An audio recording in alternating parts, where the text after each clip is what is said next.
Well, what is up, YouTube? I'm excited to be making another video on here. I took a little bit of a hiatus from making YouTube content because I was focusing on a lot of other stuff, some job things, some short form content, and I've settled into a groove that I really enjoy. And so now I wanted to bring back another YouTube video. Now, something I want to point out with this video, I'm recording this on an iPhone. I have an iPad here to draw out some examples and explain some concepts here. But aside from that, there is no camera. There is no, mic here for better sound quality. That's not what makes videos important. Okay, that is the extra credit.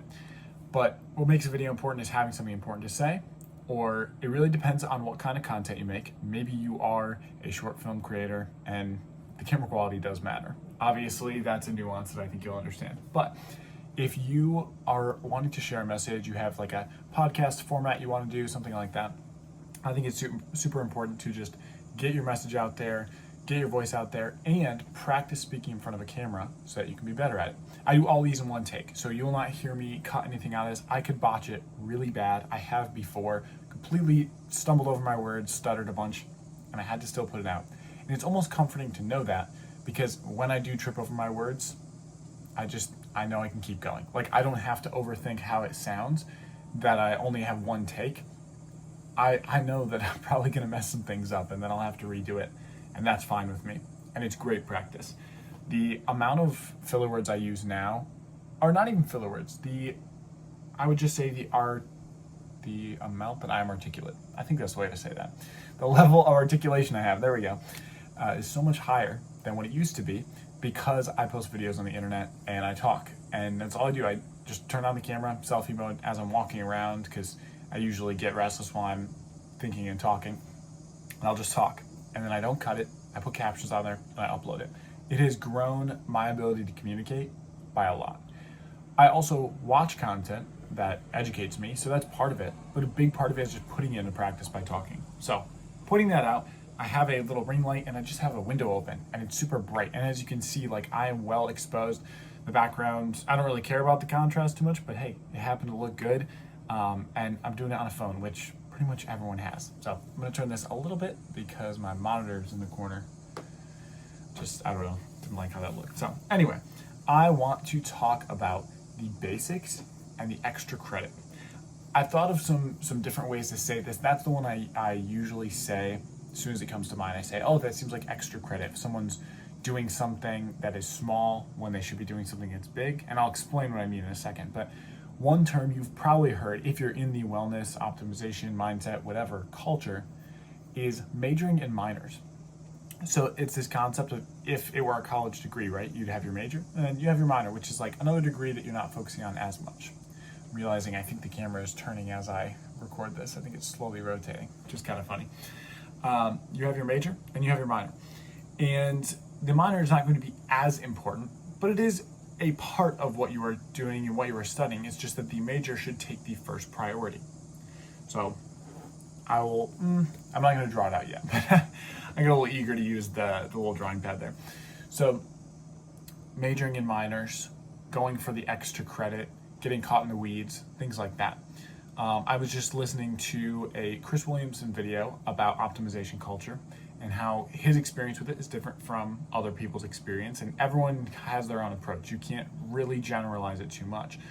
And when he said the phrase getting caught in the weeds, it kind of clicked in a different way for me. I thought some people get so caught in the weeds, meaning they are trying to find every little thing in their garden that is not, what they're trying to grow or what they planted seeds for. And they are focusing so much on that they have a flower that is growing from the ground and blooming, and it dies because they spent all of their time finding the tiniest little weeds and pulling those out, and nothing they planted actually grows. If they were to focus on what actually grows and keep that, maybe it's a vegetable, maybe it's a flower, maybe it's something like that, they kept that super healthy, and then they could go back to the weeds after their plants are already healthy and pick those out, well, then that would be a way to help the garden overall. Unless there is some huge problem in the garden, there's a massive weed that's taken up all of the space, you probably can start planting what you want to plant and work on those, and that can be your main focus. Like, you don't have to go after all the weeds. So that was what kind of clicked for me today. But one of the biggest examples I have seen in this is sleep in the wellness space of majoring in minors, getting caught in the weeds, all that. And I want to break this down as almost like you could call it a root system or a tree, or I don't know if you're a nerd, like the timelines branching or something like that. But anyway, I'm going to draw this out here. So we have sleep, right?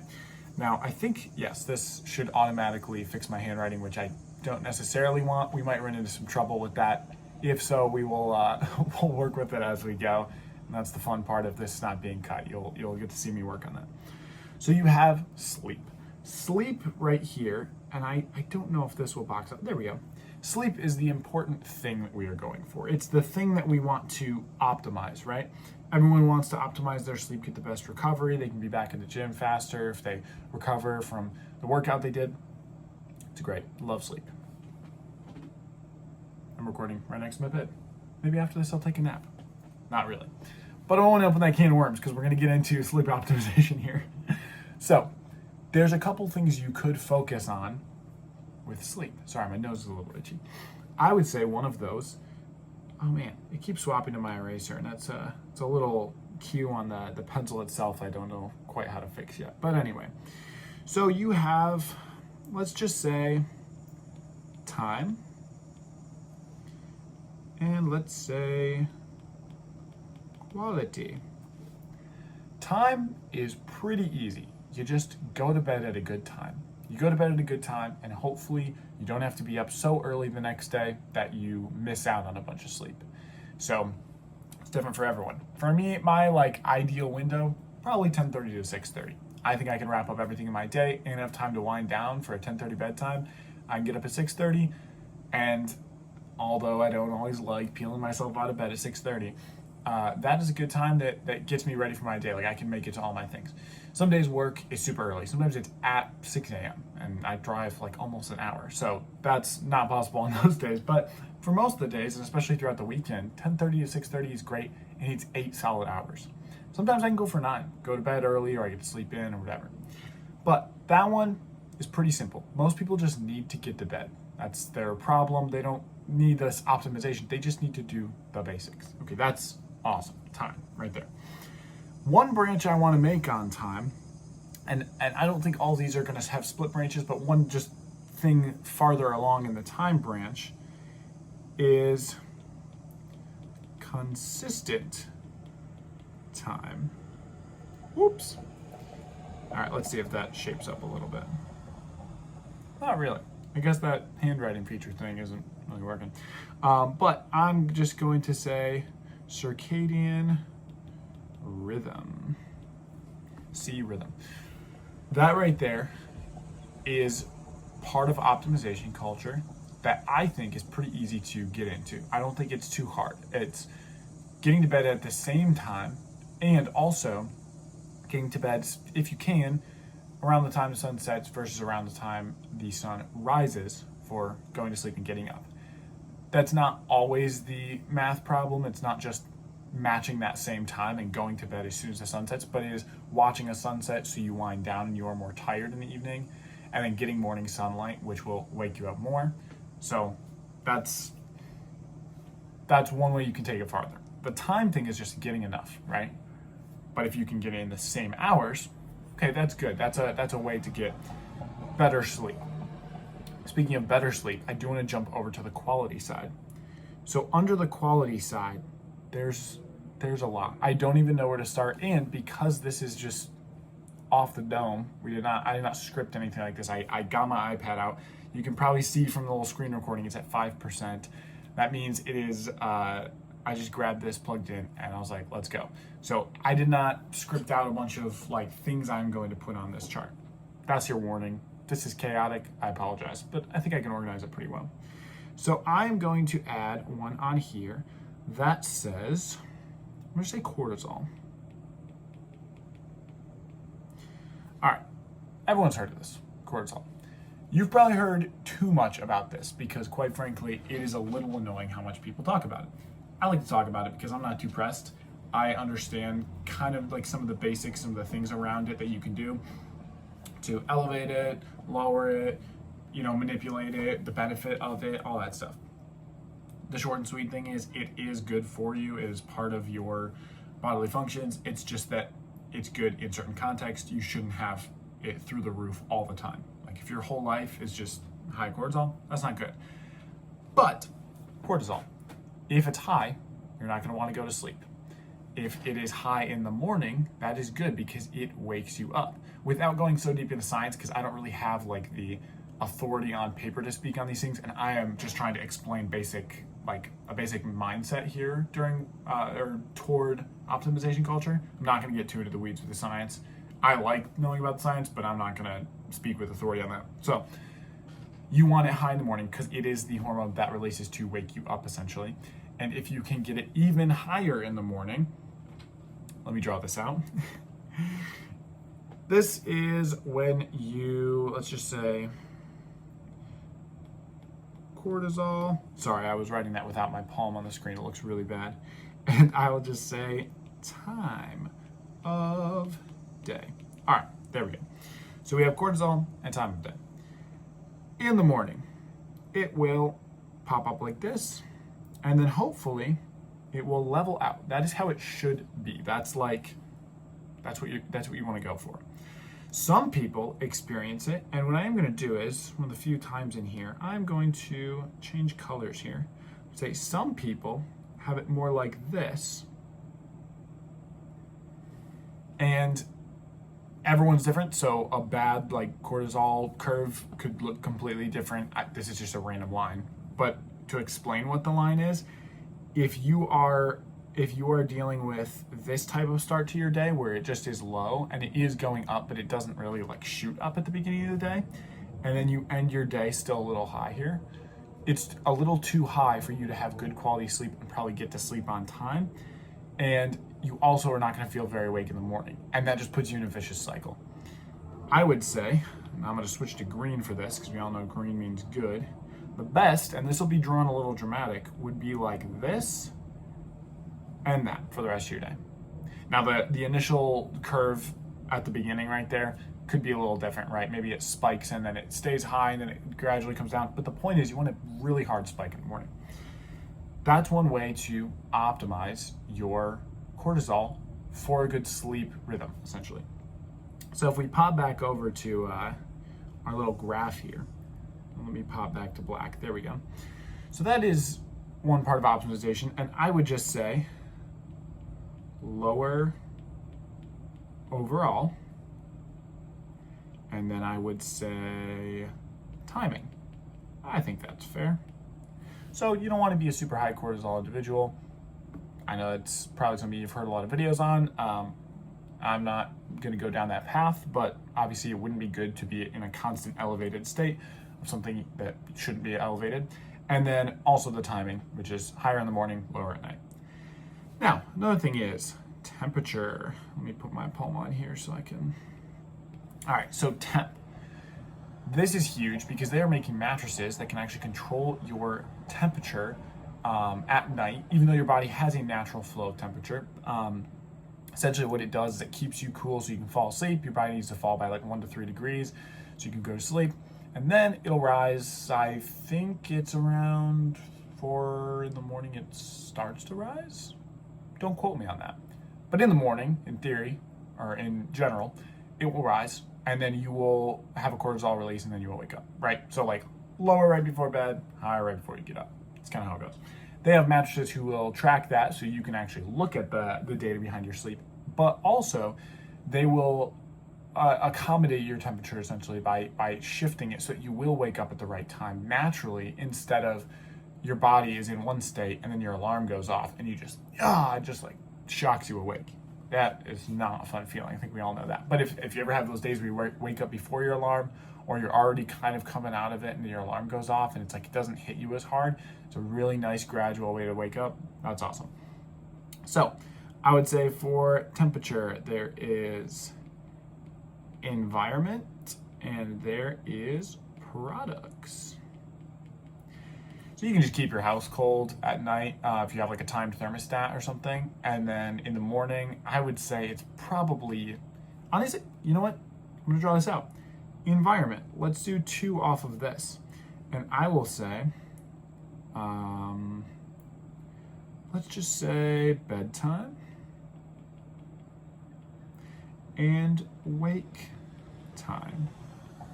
So the reason I split these two is because even within one category like that, you could cool your house at night to sleep. And if you don't have a scheduled thermostat, which most people do, but like, who knows, maybe you got a big AC unit in your window.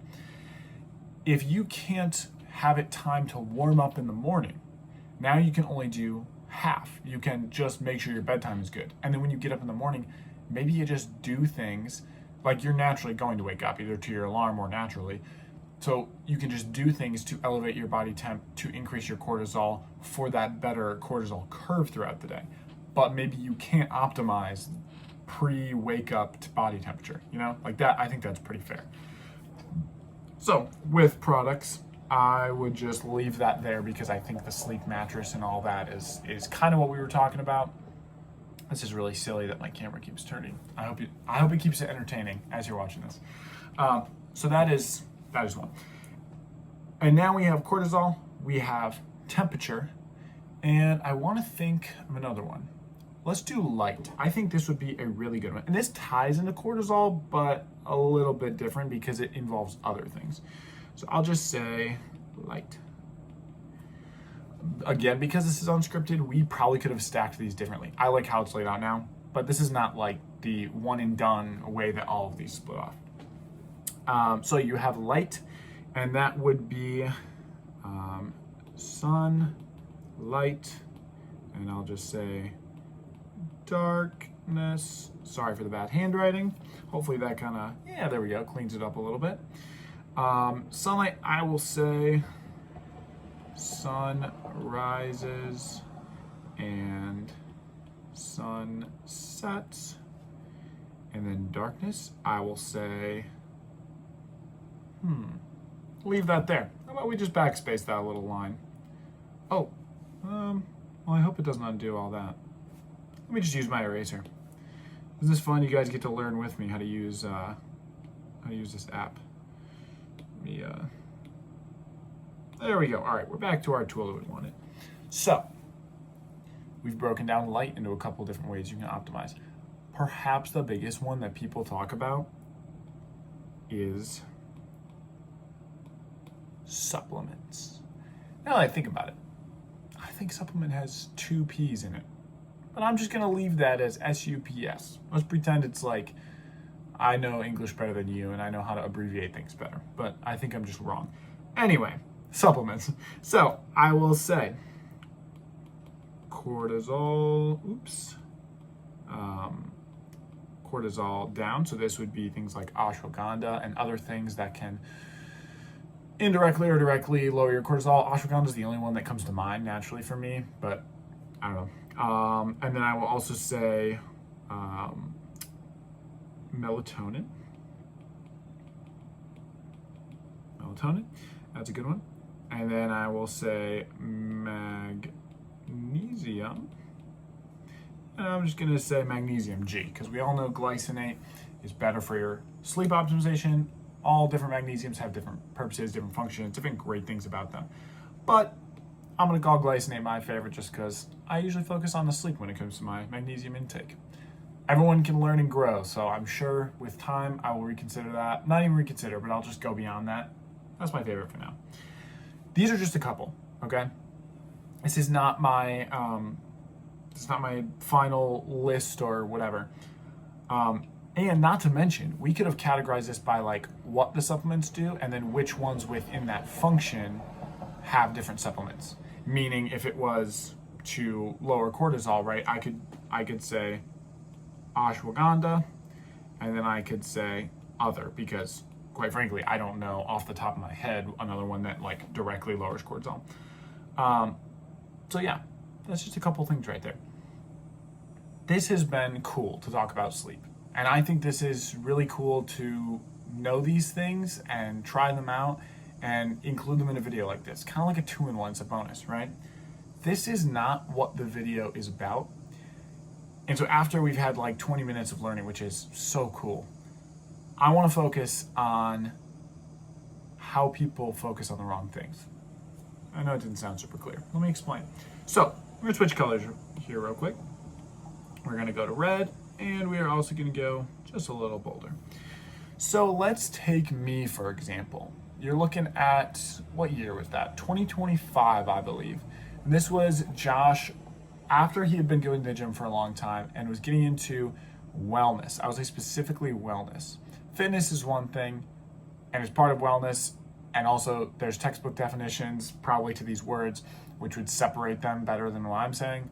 But fitness, I take as like exercise, nutrition, all that. Wellness, I think, focuses a little bit more on incorporating those things into your lifestyle in a way that also benefits like your mental health and your lifestyle, and goes beyond just performance, because a lot of fitness is focused on performance, even though that is not what it is inherently. I just think wellness is a better term to summarize what I like now and what I was getting into at that point. So I heard you get better sleep if your cortisol is lower. I heard that cortisol was lowered by ashwagandha. I went to Fresh Time, and I don't know where you live, but to us it's like a Trader Joe's, whatever, Whole Foods, and maybe they have them where you're at, so it's not unique. But I was like, oh sweet, go to this natural supplements aisle. It's so cool to get all these different brands. Let me get one. It's like 20 or 30 bucks for a thing, and it lasts like probably 20 or 30 days. It's $1 a day. And I started taking ashwagandha, and I would say to this day it was probably all placebo, because I did have some stress in my life, but looking back, it also was not that bad of stress.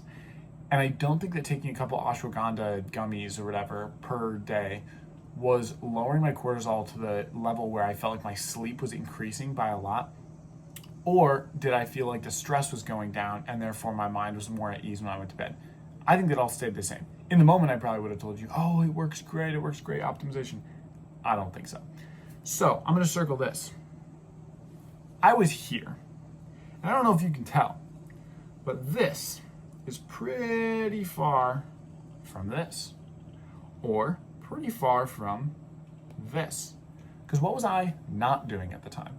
Well, I wasn't getting to bed on time, and I was getting up super early for work. At the time, I worked for Orange Theory Fitness, which they're all over the US to my knowledge. But this is a gym that does gym classes, group fitness. And I would work the front desk. I would walk new people through their whole lobby intro and everything. And some days that meant you had to be there at like 4 in the morning or 3:45. So I live like 5 minutes away from this place, but that doesn't really matter, because when you have to be there at 3:45, even if you get up at 3:30, you're getting up at 3:30, right? You can't go to bed at 10:30 and get up at 3:30 and expect 8 hours of sleep. It doesn't math out. I was doing it repeatedly. It was really bad. I could have gone to bed earlier. But what I said was, well, no, I heard that this supplement really helps me. So I'm going to take ashwagandha, lower my cortisol, lower my stress, get my brain, body in the right headspace to fall asleep better.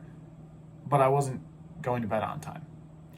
So what I missed was, and this is not the direct path maybe that I missed, but this should illustrate the point pretty well. Let me switch colors for this, of course. This was what I needed to fix. And I skipped 1, 2, 3, 4 steps. And I focused on ashwagandha. It didn't help me. And to this day, I now know that I have to work on my sleep. I shouldn't say to this day. Now, being current day Josh, I know that I have to work on just the timing of my sleep. Because if I take something like that, which maybe, let me draw this out too. Oh, I thought you could keep scrolling forever on this app. Okay, let me scroll over here. I'm gonna draw this out real quick. It should be pretty simple. So this is baseline of basically nothing. This is where most people are at. This is where I wanted to be. And basically, this one's getting me on drawing it out, but I think I can draw this out. So So this is, I will just call this baseline. And this is optimized. So what I was doing, green is my sleep. I was basically here with my sleep. I was under the baseline. Excuse my shaky hands. And then I will call this ashwagandha. I was adding on ashwagandha, and I was hoping that this would get me all the way up to here, because everyone else, well, let me go back to green. Oh, that's blue. This really is a bit messy here. Everyone else, right? They're just at this baseline, right? They don't have any extra stuff. They don't have ashwagandha. It's not helping them. They're not optimizing. They're not going farther. But the problem is, I was falling short here. I was not getting enough sleep. And I thought that adding something would somehow fix that or get me to where I wanted to go. Now let me say this. Somebody sleeps. Oh, I switched back to my eraser again. Okay, I really don't know how this pen works. Every time I twist it in my hand, it switches. Somebody who sleeps this much, okay, and then they take, let's just say, ashwagandha and magnesium. Ooh, look at that. So they already sleep more than the average person, right? The 7 to 9 hours. Maybe they're sleeping a solid 9 every night, and they're winding down. They're just carving out the time for it, like the basic time management. They're not looking at their cortisol levels. They're not catching a sunset. They're not doing any of that. And then they stack those few things on top. They are now optimized. They hit that line. I should have been, at the very least, I should have been here. I dropped down to here and then added something in, thinking that it would make up for my lack of sleep. And this is why it doesn't work, is that sleep is just more potent and more effective and takes up the larger percent of your sleep. I'll say, like, literally just doing it makes it happen. And then things like ashwagandha just add on maybe 2%, 1%. And that's just how the math is in my mind. I don't know the actual numbers. But it helps a tiny bit on top of that. But it does not make up for dropping your sleep by 70% and then adding in a little supplement. You end up at the end of the day still much lower. So let's go back to this old loop here. So that was where I was at. I was with ashwagandha. Now, that one, dude, so common. I hear so many people, oh, I'm taking this, I'm taking that. It's like, okay, when was the last time that you just kind of put your phone away and read a book in bed at like 9 p.m.? Because if you're watching TV until 11, if you got, phone and you're scrolling till 11, and like preaching to the choir here, I do it, I struggle with it, whatever. So I'm not holier than thou, but I'm just saying, like, if you're gonna bring up the question, how can I optimize my sleep? And if you're gonna like say that you want that, well then, okay, we're gonna enter into that conversation. These are the things you have to be aware of. So I would say that most people should start, let me make sure I'm on green here. Actually, I'll go blue. Why not? Shake it up a little. So they want this. I think the first step should be this. That is number one. And then I think number two would be this. Go to a consistent time. Now, the catching the sunrise and sunset, also cool. Also not always going to happen. But if you are, maybe you didn't catch a sunset, but you go to bed at the identical time you did the day before, that's still going to be massively helpful. Beyond that, I would say, okay, cool. I sleep consistently. I do this. You can't really critique something that isn't happening, so you have to have it happen first. If you've gotten this consistent time down, it's happening. So now you say, how do we optimize this? How do we get better at it? So you go sleep quality. I would call that number 3. And I would say, let's look at this list here. I would say that light would probably be the next thing to do because it is free to open a window or go outside. Now, if you're watching this, you're probably not in prison because I don't know actually too much about prison. Maybe you can get a phone, maybe you can get YouTube. But all I know is you're probably not in a spot where you can't go outside. Like, it's not impossible, right? maybe it's the winter, maybe you live in Alaska, you don't get much sunlight. I get it. Like, not everyone is in the perfect environment to do this. But when you wake up in the morning, at the very least, go outside where there's some sunlight, right? Like, that's good. You maybe won't catch this sunset that you can watch it descend down, below the horizon because you're in like a snowy climate. That's fine. But just go out in the morning and just get some sun. And if you go, well, when I get up, I got to go to work and blah, blah, blah. Okay, then wake up 10 minutes before and go get 5 minutes of sunlight. And that gives you a 5-minute buffer to get your shoes on, go outside, and to come back in, take your shoes off. It's like, that's a really easy way to do that. And again, if you say, well, I don't have the time for that, well, I would bounce you back, and let's look back down at here. If you can't do this, then I would bounce you back to, I guess, just both those. I'll kind of point between them. If you can't do that part of optimization, you need to fall back to what your baseline is. Okay, what can I do? Well, I need to go back and I get the time under control. Because if you say, well, I can't get up early because, dude, I already get up, early for work and I'm barely getting my 8 hours, so I can't get up 10 minutes earlier and go outside for 5 minutes and be in the sun. Well, then I'd say, so now we need to look at the bedtime. If you want to do the optimization, you need to adjust the thing that comes before that, which is what time you go to bed. Maybe go to bed 20, 30 minutes early, and then when you wake up 10 minutes early, boom, you're finishing with 20 more minutes of sleep, and you have time to go catch morning sunlight. So you have to do this in a proper order. And then beyond that, you pick your path. I mean, there's so many different things you can do. I'm just gonna get rid of this X here and this arrow. I mean, if this is 4, it depends on what you wanna go. Do you wanna go, cortisol levels, which that actually relates to light, temperature, and supplements. So it kind of is a mess, but that's the cool thing is if you have the basics down, you don't have to think about those anymore. If you are constantly thinking about how can I work on my timing of getting to bed on time. I can't get to bed at 10:30. And then you add in the stress of taking all your supplements, catching a morning sunrise and an evening sunset. And if you're looking at the temperature of your house when you go to bed versus when you wake up, do you think that you're actually going to be able to get to bed on time? No, because you got so distracted with all the other things, you can't even get back to going to bed at 10:30 and waking up at 6:30.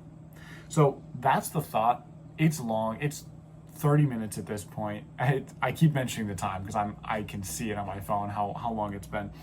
But this is a problem that you need to get over. What you need to do is just write it out like this if you want. I mean, you don't have to, but like I would consider this a very effective tool. You write it out in the order, and then you just look at the first step and you don't move forward until you have completed that step. So for me, my biggest thing right now is time. And then I would just say overall quality, and I don't mean to contradict myself in the whole of this video where I say quality, but it's not cortisol, temperature, light, all that stuff. I just mean looking at the quality based on my Whoop and seeing like, am I hitting good sleep zones? And then from there on, if I'm not, I can do things to change that. But just timing and getting a consistent time to bed, it's just been a busy season, and so that hasn't been the best. So what I'm gonna not do is freak out and go take a bunch of ashwagandha. I'm just gonna check my schedule and see, can I get to bed on time at the same time every day or as close as I can? And that should help me out. So it really doesn't have to be stressful. You just do building blocks. You start with the most basic one and you don't move on until you have accomplished that. Then before you know it, you'll have a supplement stack. You'll have, they have like the lamps that are like super bright sunlight so that even if you're in another time zone, you can calibrate your circadian rhythm. It's crazy. You can do all those fun, nerdy things, and those will be fun because you are not stressed about getting to bed on time or any of those basics. So that's all I got. Thanks for watching, if you did.